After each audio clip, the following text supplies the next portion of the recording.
Welcome again to the second segment. I am your host, Gabe Muterspaw of Marauder Montage. What?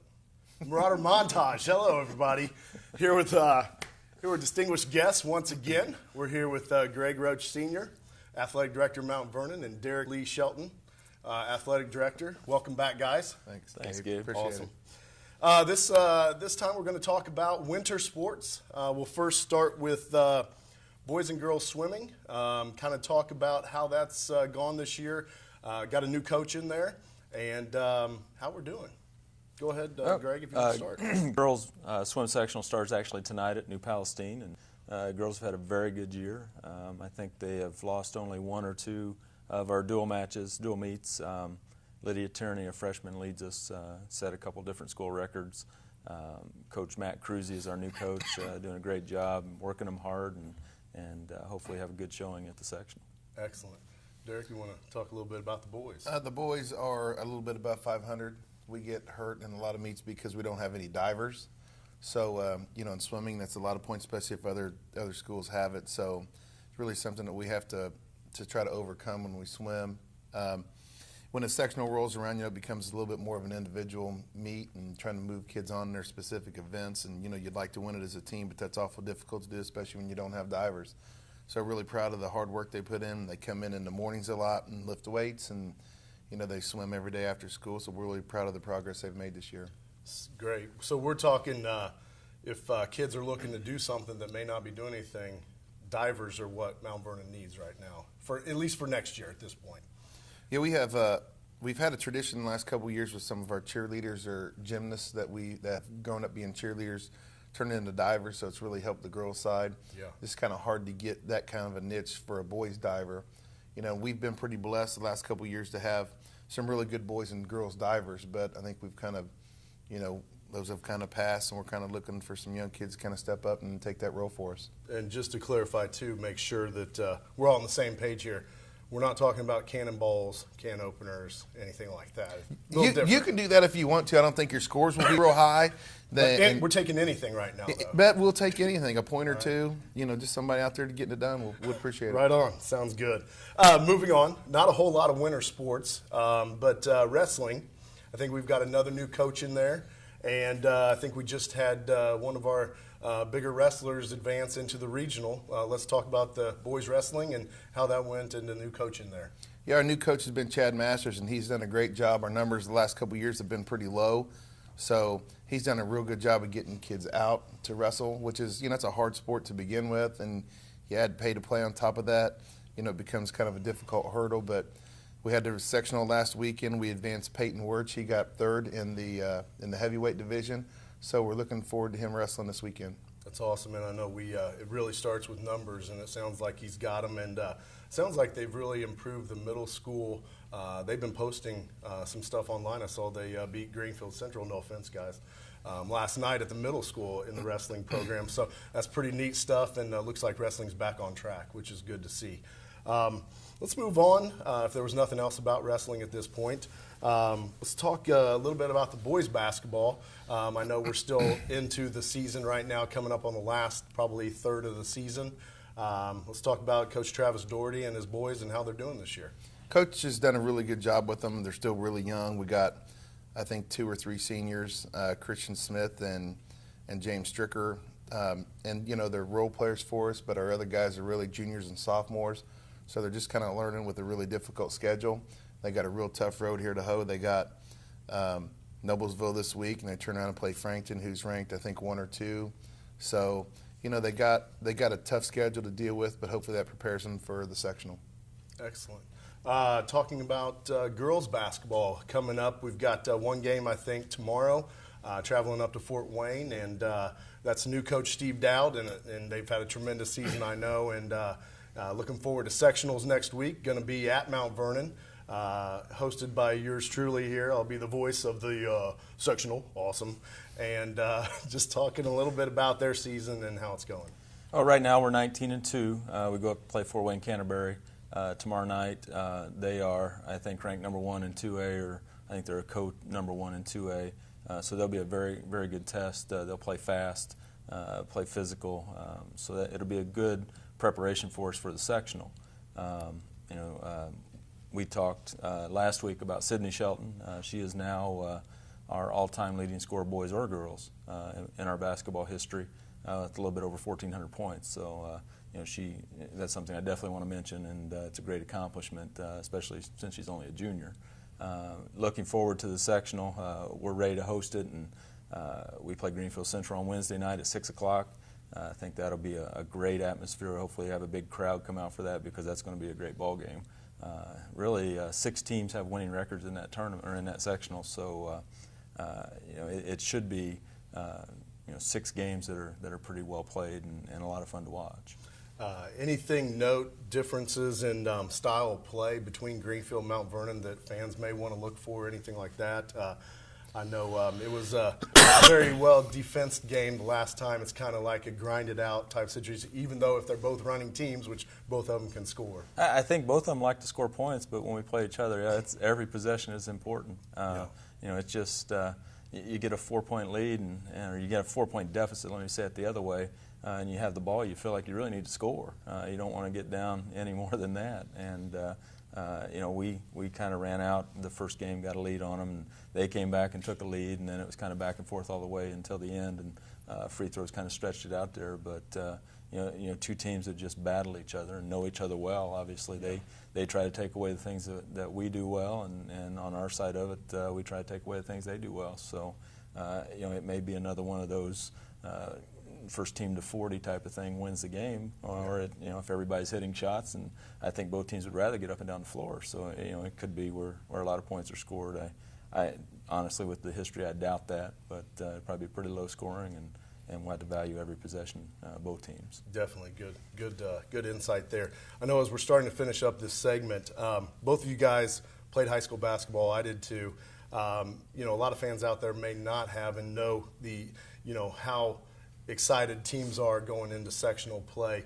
What do you think your keys are, going into sectional? We've all been through it, where, you see an upset somewhere where it happens every year on boys, girls side. What do you think the most important things are going into this sectional game and any kind of sectional play? I think the best thing about the state tournament is we don't seed the teams, so the best 2 teams could play in the first round, and I think, in my opinion, that's what's happening. Greenfield and Mount Vernon are, in my opinion, the best 2 teams in it. And I think it's an advantage to play them early, because you get a week and a half to prepare for them instead of, playing a game, maybe have to play them second, so your preparation is maybe more to 12 hours and 24 hours. So that's the best thing about the tournament. It's just an exciting time for everybody. Seniors especially, this is your last go-around, and it's do or die. So you live for every possession, and our sectional is loaded with teams from the conference, so we've been around the block with those guys before, and it's always difficult to play teams a second time and also beat them a second time. For sure. I appreciate that, Derek. As we come back in segment number 2, we'll be talking about actually a new hiring coming up. The athletic director is going to be open in Mount Vernon. Talk a little bit about that and a couple of signings that came around by some student athletes at Mount Vernon. Thanks for watching.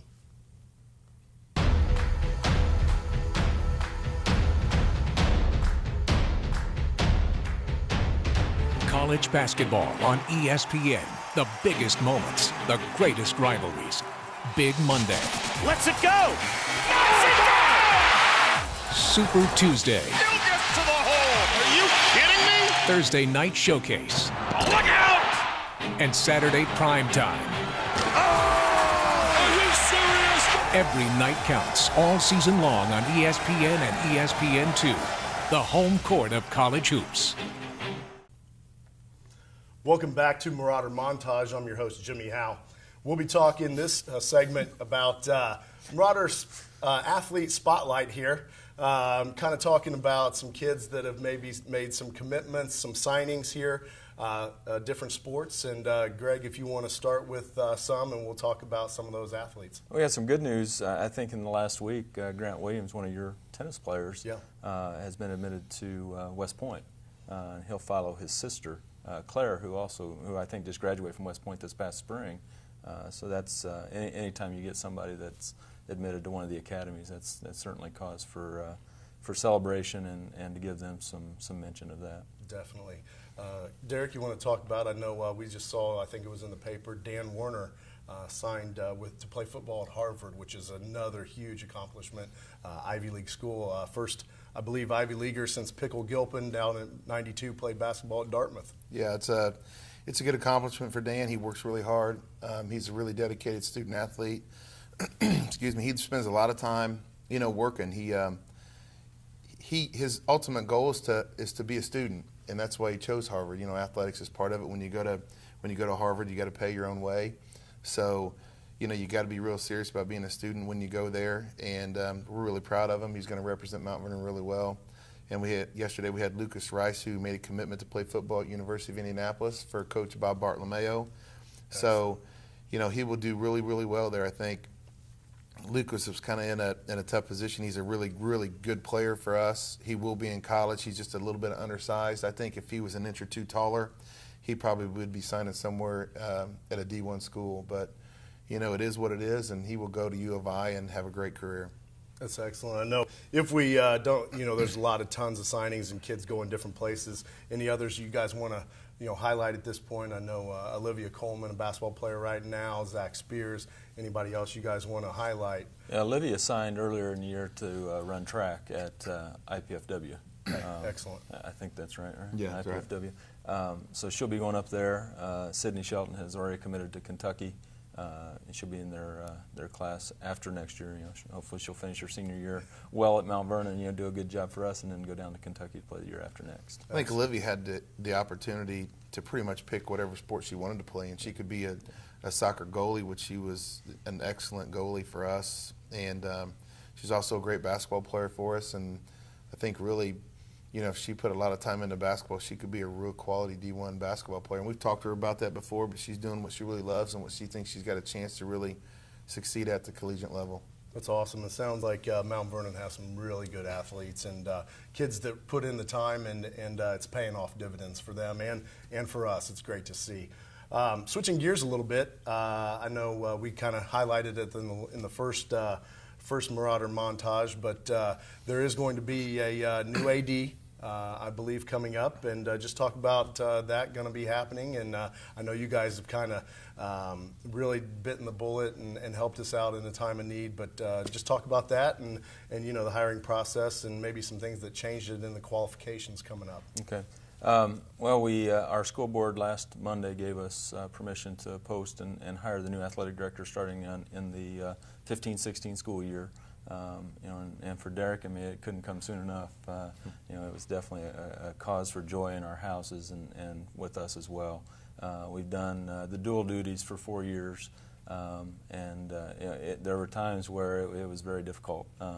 And I told people it was hard to do the jobs as well as we knew we could do both jobs equally as well.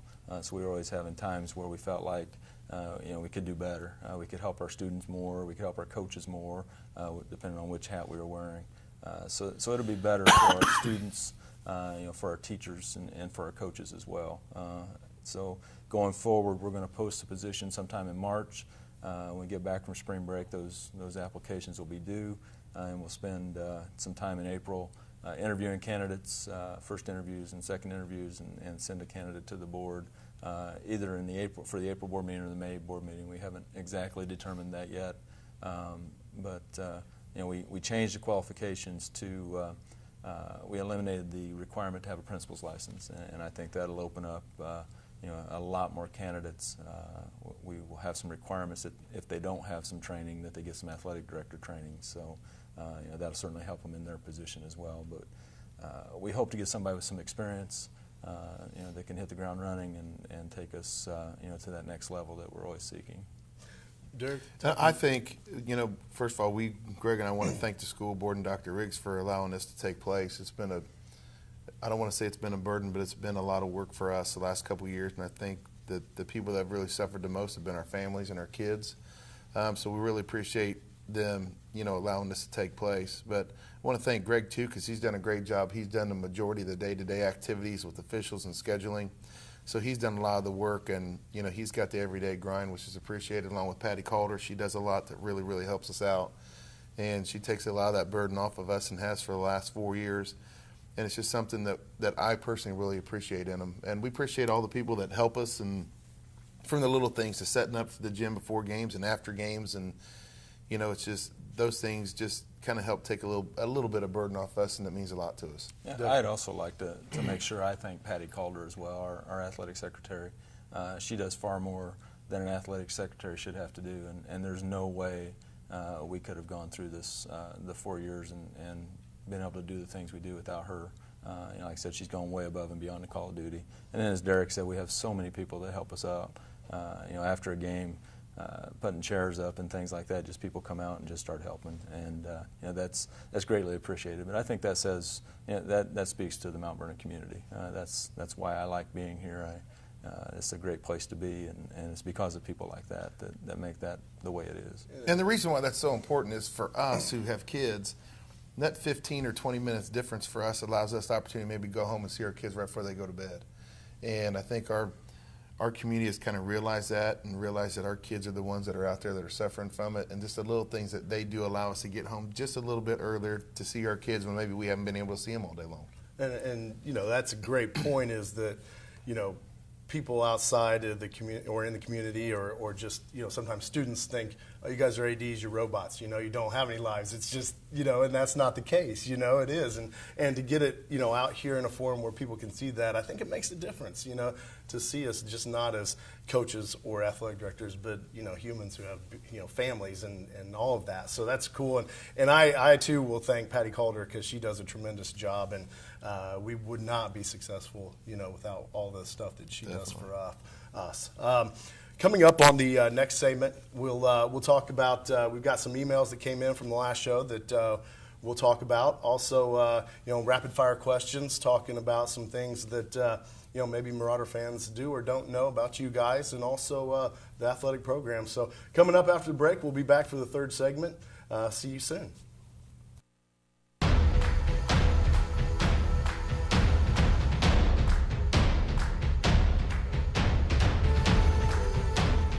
My 9-star security alarm scared off an intruder. Unit 7, residential alarm, Fort County Line Road. Please respond. The cameras helped authorities arrest him. Some criminals just target rural homes because of fewer neighbors and less light. Call me at 9-Star Security. It was the best decision I ever made. Law enforcement highly recommends a security system. Call 9-Star Security for under $1 a day.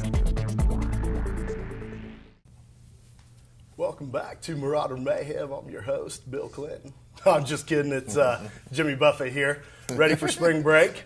Back with Greg Roach and Derek Shelton. We will call this third segment Marauder Mayhem, where we talk about maybe things off topic, not so serious here. We got a ton, I think over 200 emails about the last show. 199 from my wife criticizing my performance, and two of them, was that 201? Two of them were from former classmates of yours. First was Vernon Tri-Central Gmail. Said, can you tell your dunk attempt story in high school and tell the fans out there it's a good story. I have destroyed all evidence of that because I can't find the tape anymore. We were playing senior night against Clinton Central, our big rival in the conference. It was for the conference championship. We're up, I think, 4 or 6, and they scored, called timeout. We had the ball out under their basket and ran a box play. I go long, and back screen for me. I go long. They throw it to me, and it's senior night. That's the last time we were going to play at Tri-Central, so.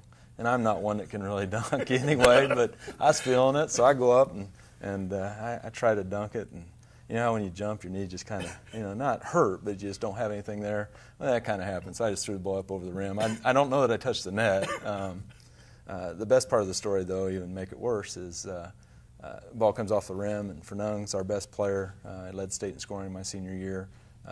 He comes flying over a kid's back, picks up his 5th foul. So now they have free throws.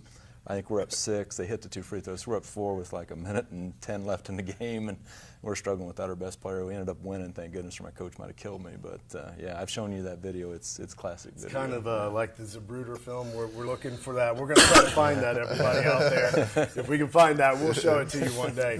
One other email came in from Queen Shelt Butler Ball. I don't know who that might be, but she said, first of all, open your eyes and sit up straight when we're doing this. And tell us a story about your most rushing yards in high school game football. Oh, man. I think it might have been at Triton Central or Delta, one of the two. I know it was just broken by Tyler Dix a couple years ago when we played at Warren, that Classic at Warren Central when we played Marion. Do you know how many yards you had? It was like 289 or something like that. It's not bad. But Tyler Dix broke it on his very last carry of the game. He needed like 12 yards to break it, and he got like 14. So I was pretty angry with him. Thought about giving him a detention or Saturday school. But real proud of him. It's a tough record to beat, and I'm glad he did it. That's excellent. Now, how come he gets a positive story and I get a negative story? Well, That's all right. We got another story. You got married. Girls tennis is this spring, so I'll be evaluating you. Very so, true. All right. You tell us about one thing we wanted to talk about too. I know our friends down south, Mr. Cooper, they do this show too, and he did his rapid fire questions with Barton and Kurt. Well, we've got that kind of too, like a lightning round. So Can those guys read? That's a good question. I think that he's got a little thing telling him what to say. Okay. So we'll ask him at we'll see on the next show if they mention us there. Tell me, favorite game you've ever played in for both of you. Been involved in a lot of them, especially on the basketball side of it. I remember, if I have to narrow it down to one, we made a run to the state championship and got beaten. We were in the Elite Eight when the non-class system, and we went to the Butler Semi-State for the first time. In the first game in the morning, we beat Pike, which is a real good team. I think they were ranked third at the time. We ended up beating them by, I think, 6 or 8. So that was just a good team victory for us, but it also just kind of, allowed the Mount Vernon boys basketball program to kind of take another step forward, and that's what you like to see. And I do believe there was the shining moment of you and your brother running off the court arm in arm, which is pretty touching. I thought maybe we might have been holding hands, but I couldn't really remember that. Awesome. Greg? Like Derek said, there's been a lot of them, but probably my senior year in baseball, we beat Kokomo in the sectional championship. The school was open for 26 years, and that was the first team championship that we'd ever won, so that was pretty cool. That's cool. How about yours, Gabe? What's yours? Probably when I hit the three-pointer to beat Anderson Highland, who was ranked third in the nation. Bobby Knight was at the game. Unfortunately, I did not get a scholarship offer that night, and I thought I was getting McDonald's Player of the Year. It was of the week. But my mom and dad still have it on their mantle, and we got $50 worth of McDonald's food. But, I thought it might be the big dog dunking over somebody. Yeah, we got in trouble for that with Jimmy Howe. That was at Newcastle. Big dog Glenn Robinson dunked on our Dartmouth center, Pickle Gilpin, and all the guys on the bench, which I was on the bench at that time, junior year. We jumped up and we're cheering because it was pretty cool. And Jimmy yelled at us, and so that was a fun time, definitely. That was in the Hall of Fame Classic, wasn't it? It was in the Hall of Fame back in the day. Best athlete you've ever played against? Mine would be in basketball, Brett Etherington. I played at Western, played at Butler University. Football, probably Brett Law. Okay. Played at Sheridan. He was a freshman when I was a senior. Went on to play at IU. So yeah. Probably the two best that I played against. That's a toughie. When I was in high school, we played against Sean Woods, who went to Kentucky, and played against Greg Graham, who went to Indiana and ended up going playing from the NBA and overseas a little bit. But I think the best guy that I played with was Sean Kemp. Played with him in an All-Star game, and he went on to Kentucky for a real short time, and then went to the NBA and had a nice career with what used to be the Seattle Supersonics at the time. So just had the opportunity to play with or against, a lot of really, really good players. That's cool. A lot better than me. Excuse me. One of the topics we were going to talk to about, and sometimes it's not the coach you think. Who's probably your favorite coach that's coached you through the years? That's coached me? Yeah. Dave Driggs was my baseball and basketball coach. Okay. Certainly. At Tri-Central. Yeah, at Tri-Central High School. Model myself after the way he approached things when he coached me. Excellent. I've had some good coaches through the years. In middle school, I think where you have the coaches that have a lot of impact. Pat Ledwick was a coach of mine. That was a real big influence. He's had some life difficulties and was in a car accident, and at that point in time when we were in the middle school, we were very influential, and he had a really, really positive impact on us when we were in the middle school. I would say the same thing. Pat Ludwig, 8th grade basketball coach. You're very, very influential at that point, and he taught us hard work and, you know, make the best of any situation, and that's a great candidate there. Thoughts on class sports as we're finishing up here? I know it's probably here to stay. You guys, we all played in an era where it was one class in basketball, and everybody rallied around that, and David beating Goliath. What are your thoughts on the class? And I know it's here to stay, but on a personal level, what do you guys think? I'm a one-class system guy. I think, you know, the camaraderie it brings to a community to go, you know, and play bigger schools, and that's the opportunity that you have. When I was in school, we played the sectional here in Greenfield, and it was us in Greenfield, New Pal, and Eastern Hancock, and it was big rivalry time all the time. Then we went to Newcastle and played. You know, I'm just a believer in competition, and you always want to play the best to beat the best. In the system that we have now, you can't always do that. We had what they call the class of champions. Tournament champions, yeah. You know, and it wasn't real successful, you know, a couple years back. I guess it's been about 10 years probably by now. But I'm a one-class system guy, and just because it gives you who the true champion really is. Yeah, and I'll tell you, as we're finishing up here, I appreciate you guys' thoughts today. I think we did a tremendous job. Thanks, sir. Appreciate it Second very time much. through. Excellent. And at this point in the show, we're going to finish up. These two are going to do a dance for you. It's called the Irish Disco. We would like to thank Gabe's wife for picking out this outfit for the last segment. She did a great job, I believe. And Cinda, congrats to you. It's excellent. We expect more next time, too. One thing the fans or the viewers are learning is that Gabe definitely always keeps things entertaining and light. So, Got to have thank you, fun. Gabe. Hopefully you guys watch again. Good night.